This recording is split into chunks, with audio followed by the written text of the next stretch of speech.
When we begin to think about stratification, one of the important things that emerges is we begin to think about credit and blame. Do we give people credit for success?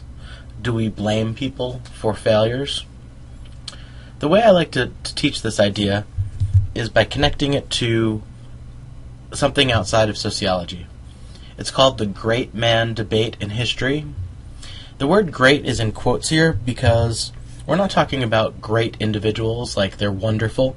The idea here is that is history made by important people doing important things?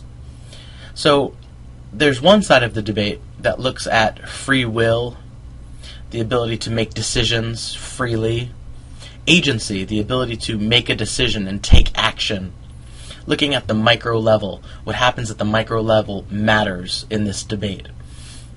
What people are doing from moment to moment, decisions that people make are important. On the other side of the debate, we have people who say that there's such thing as determinism, that we don't really have as much free will as we think, that the world is being shaped by larger forces rather than the individual with free will. Rather than agency, there are people that argue that it's not about individuals having agency, it's that there are social structures and cultures that are shaping our behavior. There's political systems, economic systems, cultural systems, and those things are shaping what we do rather than thinking in terms of, I am an individual who has free will and agency. Rather than looking at the micro level, the right-hand side of the debate believes that the macro and the meso levels have primacy and power, and they're shaping the course of history. Rather than looking at individuals, the right-hand side of the debate says we should look at, big picture, the big movements of history, of social structure, of culture, the macro and meso levels. Those things are what are profoundly shaping history, not the decisions of individuals.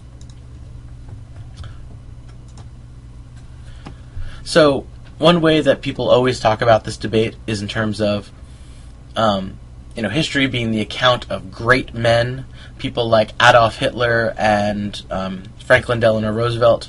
And again, when I say great, I'm not saying Hitler is great. The argument here is that history is the account of powerful men in powerful positions, and these powerful men had a profound impact on how things happened. That's the left-hand side of the debate. That's the side of the debate that believes in free will, agency, and the power of the micro level. On the other side, we have great men, people like Hitler and Roosevelt, are the product of social, economic, political, and cultural forces. These forces have had a profound impact on history, not the individuals themselves. So, a fun question that you get to talk about is, if you could go back in time and kill Adolf Hitler, would history profoundly change? Why or why not? And basically, can you think about this debate, this theoretical debate between free will and determinism, between agency and structure and culture, and explain why history would change profoundly, would not change profoundly, why or why not? Well, this whole debate about the great man in history is mirrored in sociology. That's the reason why I'm teaching it. That's the reason why I'm talking about it. In sociology, we talk about this debate in terms of person blame and system blame. Person blame is when you hear something, like a 14-year-old girl getting pregnant, do you immediately start to blame that individual, or do you look at the system that shaped her? In sociology, we tend to be on the side of system blame.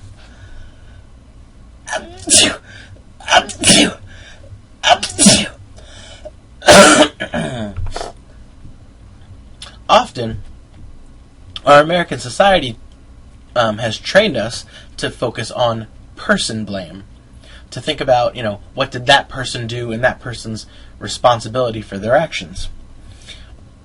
In sociology, we always want to look at the system. I want to offer you a couple of examples of person blame because it's all around us, and whenever you talk about controversial issues, you're going to hear people say things which can tip you off that they're looking at person blame rather than system.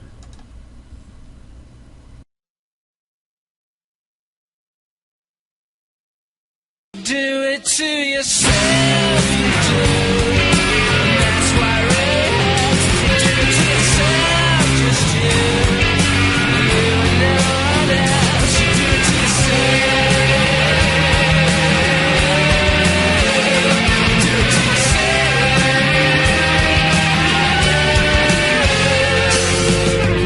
Don't get my sympathy hanging at the 15th floor.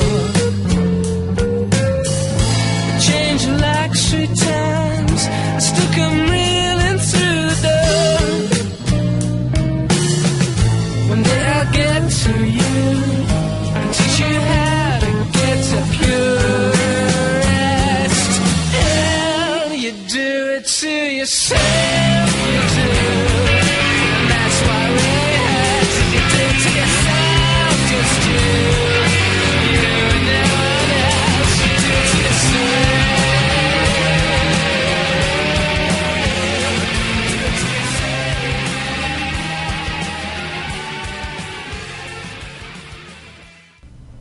What is the alternative? Rather than seeing things as victim blame or person blame, what is another way of interpreting things like foreclosure and sexual assault? What is the alternative? Don't blame yourself if you want it. Don't blame yourself once you got it. Don't blame yourself if you want it. The thing that you know they want it. Don't blame yourself if you want it. Don't blame yourself once you got it. Don't blame yourself if you want it all yourself.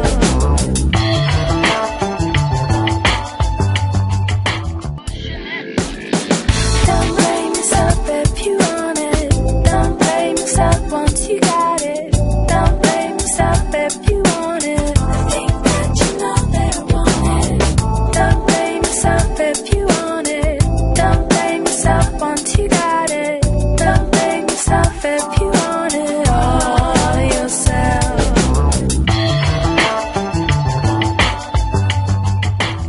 This brings us to the American dream, where we come right back to the idea of person blame versus system blame.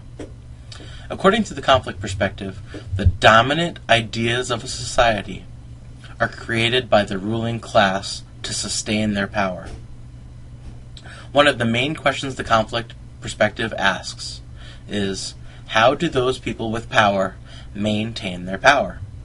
So according to the conflict perspective, our ideology, the way we interpret the world, how we give meaning to the world, is helping the rich people stay rich, helping the powerful stay powerful. So what is the American dream? For a lot of us, the American dream is, owning your own home, having 1, 2, 3 children, maybe having 2 cars, a full-time job with health benefits. Now, the American dream is changing. I have a great article about the American dream and how the American dream is changing. Some people say that now it's all about consumption. I want the flat screen TV and the PlayStation, and I want more, and I want more, and I want more.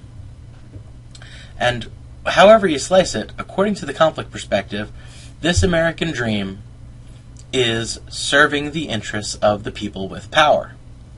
Now, another part of the American dream is not just what the dream is, the other part is how do you achieve the American dream? And there's a myth in our society that if you work hard, you will achieve the American dream. If you work hard, you go to school, if you try hard, if you want the dream, and you try to get it, you can achieve it. Now, the conflict perspective would point out a couple of things. First, it would say, by default, that means anyone who is successful, anyone who achieved the American dream, did it through hard work and studying and going to school and through working real hard and being intelligent. And they question that. Is it possible that someone was born to a rich family, coasted through life, and stayed rich? Yeah, it is. Is it possible that somebody works their butt off, tries to go to school while working a job, while taking care of a family, and that person finds it extremely difficult, never finishes their degree, and stays in a dead-end job? That's possible too. And the conflict perspective would say that American dream, the idea that if you work hard, you can achieve the dream, and the dream is owning a home, then if that's the dream, and the idea is that if you work hard to get there, it's possible that the people at top did not work hard, and it's possible that the people at the bottom are working hard and have still not achieved the dream. There's a term for this. There's a journalist named Barbara Einrich who wrote a book called Nickeled and Dimed, and in this book she went and she tried to live the life of a waitress for a couple of weeks, and then she tried to live the life of a maid in a hotel and tried to survive on the amount of income that a waitress makes and that a maid in a hotel makes. And she said she worked 40 hours a week and she could barely afford to keep a roof over her head. She could barely afford to feed herself. She had no health insurance, and life was very, very difficult. Now, this woman, Barbara Einrich, has a master's in journalism, I believe. She's very well published. She's very well known. But she didn't tell people about her degree, and she tried to live the life of a maid and a waitress. And she coined the term the working poor. And the working poor is the idea that there are Americans working full-time jobs or 2 part-time jobs, and they're still struggling to keep their head above water. This runs completely at odds with the American dream. The American dream is, if you work hard, you will succeed. The conflict perspective argues that this whole ideology of the American dream, all it does is sustain the power of the elite, the people with power. We look at them and we say, oh, they went to a good school and they tried hard and now they're there and they deserve to be there because they worked hard to get there. And oh, look, those people lost their home. Look, those people are out of work. Oh, they must not have worked hard. They must not have wanted the American dream. They must be lazy. They must be immoral. They must be a bunch of criminals. Again, the conflict perspective is arguing that the American dream works against the poor and works in favor of the rich. I'd like you to think about that for a little bit, and I'd like you to go to the discussion board and talk about the American dream with your classmates. I come from down in the valley where, mister, when you're young, they bring you up to do like your daddy done. Me and Mary, we met in high school, and she was just 17. We drive out of this valley down to where fields were green. We go down